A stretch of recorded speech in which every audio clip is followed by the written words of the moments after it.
So Marc said whoever made the Me Too movement was bought, but in the same breath said to Be Money that you shouldn't make dangerous statements. That genuinely triggered me, because I'm thinking, what are you saying? You are a walking hypocrite throughout this entire debate, and bro, it's mad. But what I've seen is, that's outside, I've seen... That's a dangerous statement, bro.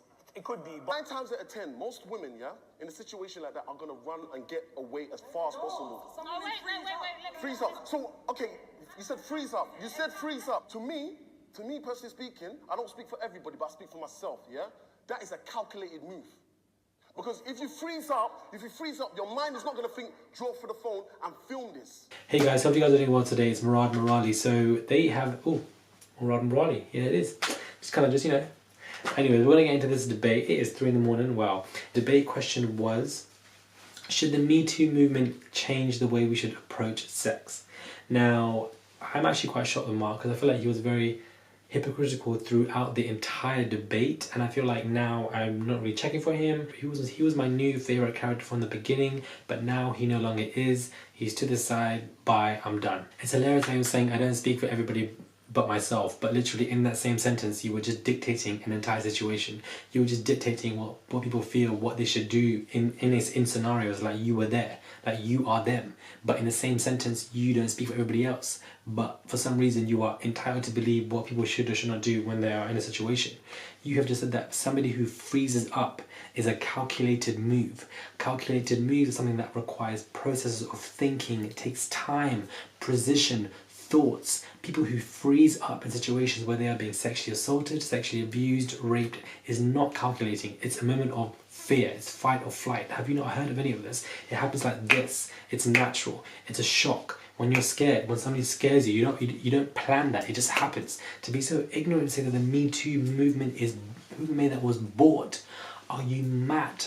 Like, are you actually insane? So all those individuals who have come out, taken the time, the pressure, the anger, the frustration, the irritants to come out with all of that, of saying, about the Me Too movement and what's happened to them, and they're finding a place of support, empowerment, and they said whoever made this was just bought.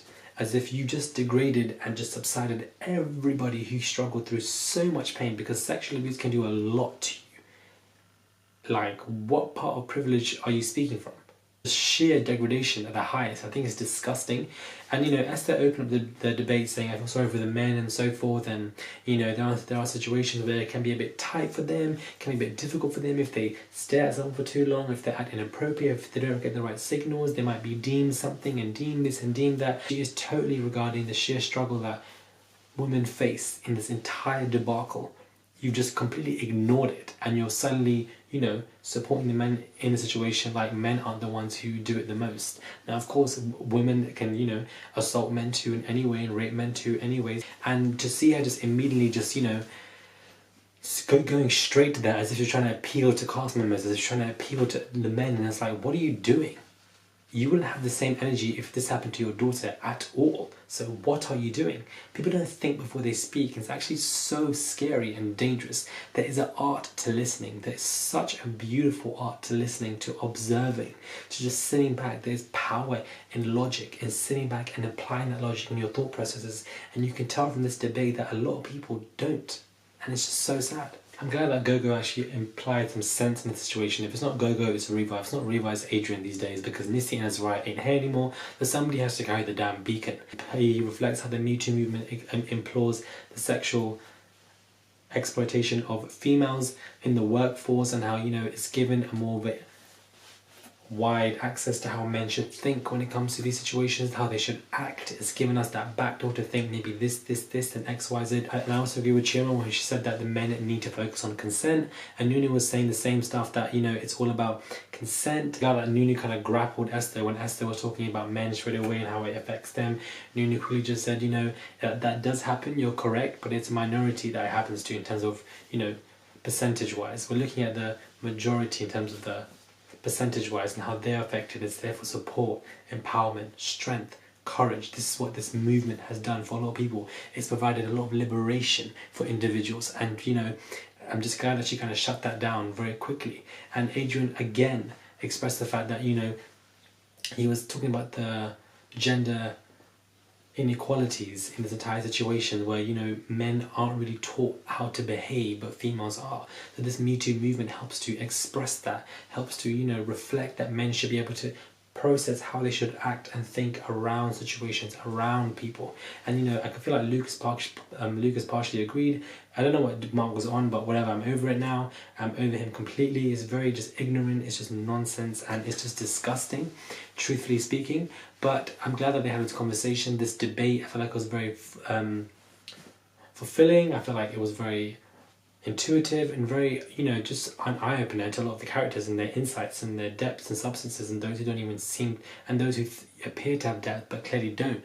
But yeah, it was interesting. I feel like Adrian and Nunu kind of just grappled that, and I'm glad that they did, and they kind of just, you know, kept on bringing it back to the question. They kept focusing back to the question, and Gogo had his insights here and there that kind of helped to create some, you know, nice force going on of logical sense, as opposed to everybody else who was completely disregarding and, you know, shaming a lot of people.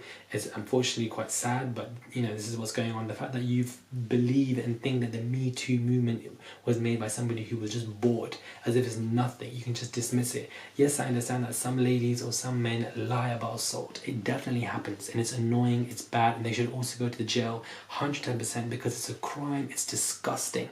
But at the same time, as Nunu said, that occurs with a minority of the percentage, whereas with the majority, well, that's what Me Too movement is about. You need to acknowledge both. That's what you need to do, and that clearly was not happening. But do let me know what you guys think about this entire debate, this debacle, this mess, this, you know, logical conversation with illogical individuals.